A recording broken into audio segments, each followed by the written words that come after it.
আমার স্বামী বিদেশ যাওয়ার জন্য কিছু টাকা ধার জন্য আমার ছোট দেবরের বাসায় গেলাম। আমার স্বামী আমাকে রেখে বাসায় ফিরে গেল। রাতে খাওয়া দাওয়া সেরে আমার দেবরকে টাকার কথা বললাম। আমার দেবর বলল, টাকা দিতে পারি, তবে একটা শর্ত আছে। বন্ধুরা, আমার স্বামী বিদেশ যাবার চেষ্টা করছে।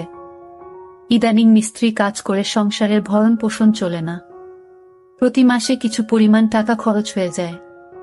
বিগত 3 বছরে প্রায় 40,000 টাকা খরচ হয়ে গেছে। দিন দিন টাকার পরিমাণ বেড়েই চলেছে। চোখে মুখে সর্ষে ফুল দেখতে পেলাম।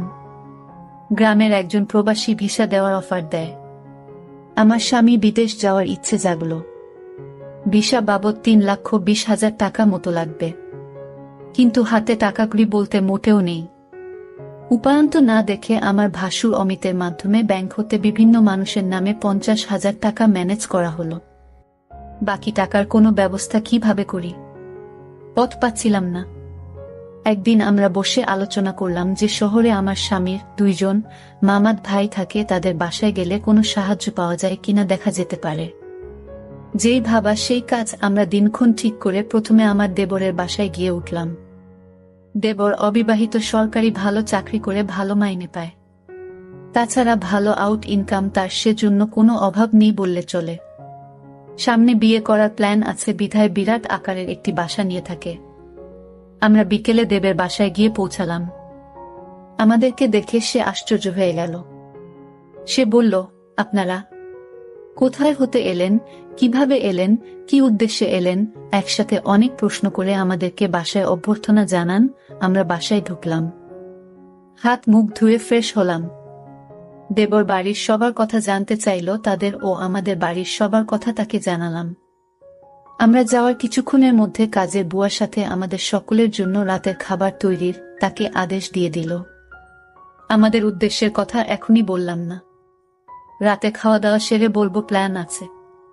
সন্ধ্যের সামান্য পরে আমার স্বামী বলল, আমি একটু আমার আরেক ভাইয়ের বাসা থেকে ঘুরে আসি, তারপর রাতে একসাথে খাওয়া দাওয়া করে কথা বলবো। দেবর বলল, রাতে ঠিক চলে আসবেন তো ভাইয়া? আমার স্বামী বলল, হ্যাঁ। তাহলে জানা শোনেন, যদি রাতে আপনি না আসেন আমি কিন্তু ভাবিকে আস্ত রাখবো না বলে দিলাম। এই বলাতে আমরা 3 জনেই অট্টহাসিতে ভেঙে পড়লাম। আমার স্বামী চলে গেল। আমি আমার শিশু বাচ্চাকে খাওয়ালাম এবং তাকে ঘুম পাড়িয়ে দিলাম। আমরা দেবর ভাবি সোফায় বসে টিভি দেখছিলাম আর রাজ্যের নানা কথাতেই মশগুল হয়ে গেলাম। কথার ফাঁকে আমাদের উদ্দেশ্যের কথা বললাম। তোমার ভাই বিদেশ যেতে চায়, কিন্তু টাকার খুব অভাব, মোটামুটি টাকা জোগাড় করেছি, আরো 1 লাখ টাকা দরকার, তুমি দিতে পারবে ভাই? আমি কথাটা উপস্থাপন করলাম। দেবর বলল, এত টাকা আমি একসাথে এখনো দেখিনি বলে দুষ্টুমির ছলে সোফায় কাত হয়ে পড়ে গেল। অভিনয় করার দরকার নাই বলে আমি তাকে টেনে তুললাম। এরপর আমরা রাতের খাবার খেয়ে নিলাম। আমার স্বামী সেদিন রাতে বাসায় আসলো না। তার জন্য অপেক্ষা করে রাতে আমরা শুয়ে রইলাম। নতুন জায়গা, তেমন ভালো ঘুম হলো না। সকালে স্বাভাবিকভাবে নাস্তা সেরে নিলাম। আমার স্বামী আসলো, তাকে নাস্তা দিলাম। আমরা চলে যাবার প্ল্যান করলাম। তার আগে আবার একবার দেবকে টাকার কথা বললাম। দেবর বলল, টাকা জোগাড় করতে আমার সপ্তাহানেক সময় লাগবে। কখন লাগবে তোমাদের টাকা? আমি বললাম, আগামী 10 দিনের মধ্যে হলে আমাদের চলবে। আমার স্বামীর দিকে লক্ষ্য করে বলল, তাহলে আগামী সোমবার তুমি আবার এসো, আমি কিছু টাকা দিতে পারবো। বাকি টাকা তুমি অন্য কোথাও সংগ্রহ করতে পারো কিনা দেখ।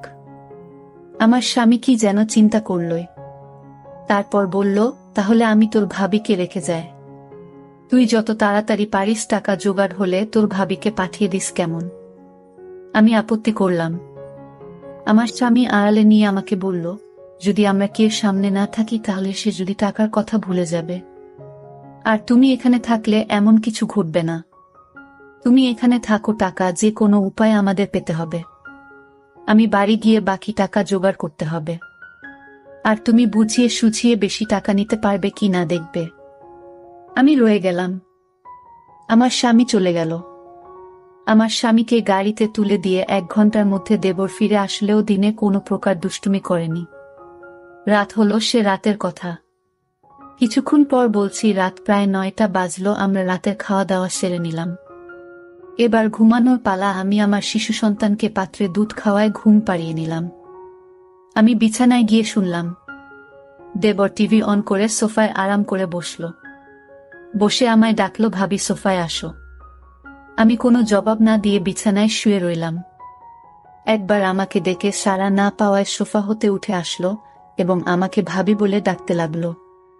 আমি সাড়া না দিয়ে পারলাম না। বললাম, অনেক রাত হয়েছে, ঘুমিয়ে পড়ো। এরপর সে বিছানায় গিয়ে শুয়ে পড়ল। কতক্ষণ ঘুমালাম জানি না, আমার ঘুম ভেঙে গেল।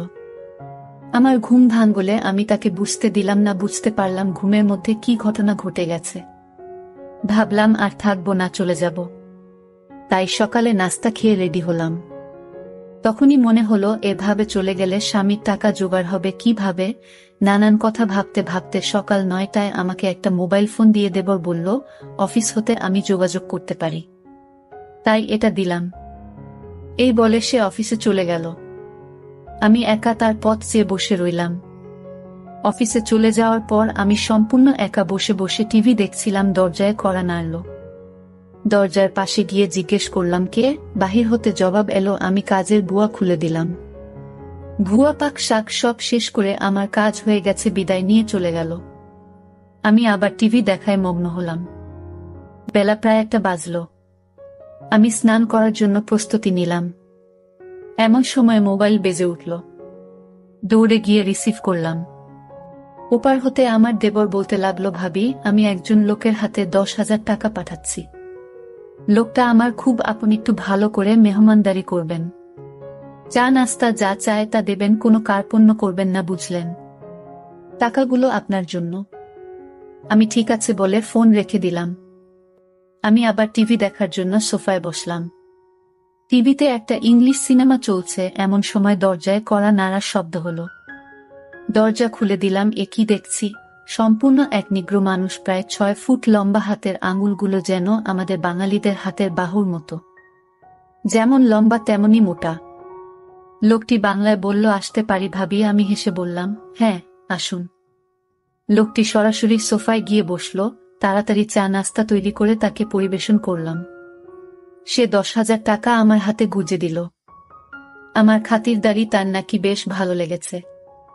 বিদায়ের সময় আমার কান্না এসে গেল। সে আমাকে বলল, কেঁদো না। যদি সম্ভব হয় আমি আবার একবার আসবে। তার চলে যাওয়ার পথে এক দৃষ্টিতে তাকিয়ে রইলাম। ভাবলাম সে যদি আমাকে সাথে নিয়ে নিত। বিকাল বেলায় আমার দেবর অফিস হতে ফিরে এসে লোকটির কথা জানতে চাইল, টাকা দিয়েছে কিনা। বললাম হ্যাঁ দিয়েছে। আমার দেবর আশ্চর্য হয়ে আবার জানতে চাইল, তাহলে দিয়েছে? আমি বললাম হ্যাঁ দিয়েছে। তো এতে আশ্চর্য হওয়ার কি আছে? আমার দেবর হেসে উঠে বলল, এমনি দেওয়ার কথা ছিল না। আমি কোনো কথা না বলে চুপ হয়ে রইলাম।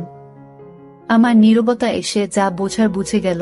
আমাকে বলল, ভাবি দুনিয়াটা বড়ই কঠিন। কেউ কাউকে এমনি টাকা দিতে চায় না, সবাই বিনিময়ে চায়। সে আমাকে ধারে টাকা দিয়েছে, যথাসময়ে এগুলো ফেরত দিতে হবে।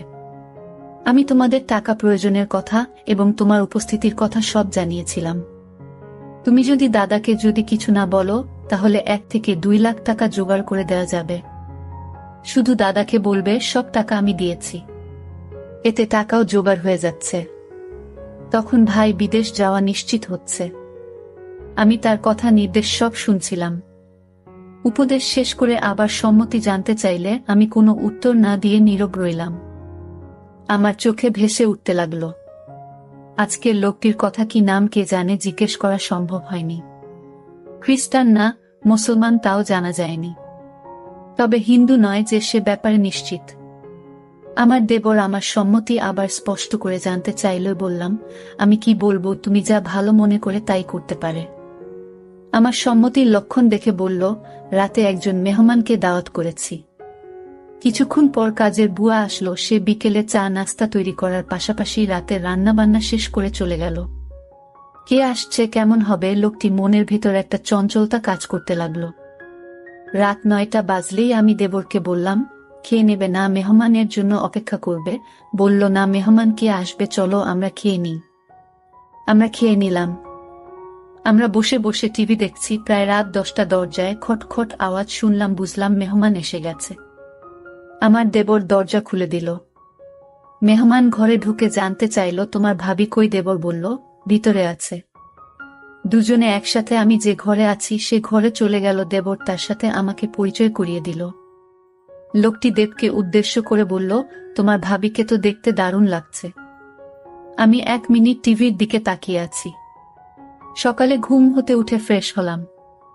তারপর দুজনে চা নাস্তা খেলাম। আমার দেবর সকাল 9টায় অফিসে রওনা হয়ে গেল।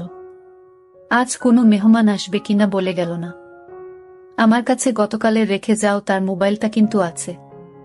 হয়তো যোগাযোগ করবে, না করলে আরো ভালো। আজ বিশ্রাম নেওয়া দরকার। দেবর চলে যাওয়ার পর আমি বিছানায় শুলাম। কেমন জানি একা একা লাগছে। ভুয়া আসলো দরজায় নক করার সাথে সাথে আমি গিয়ে খুলে দিলাম। বুয়া তার কাজ ঘন্টা দেড়েকের মধ্যে শেষ করে চলে গেল।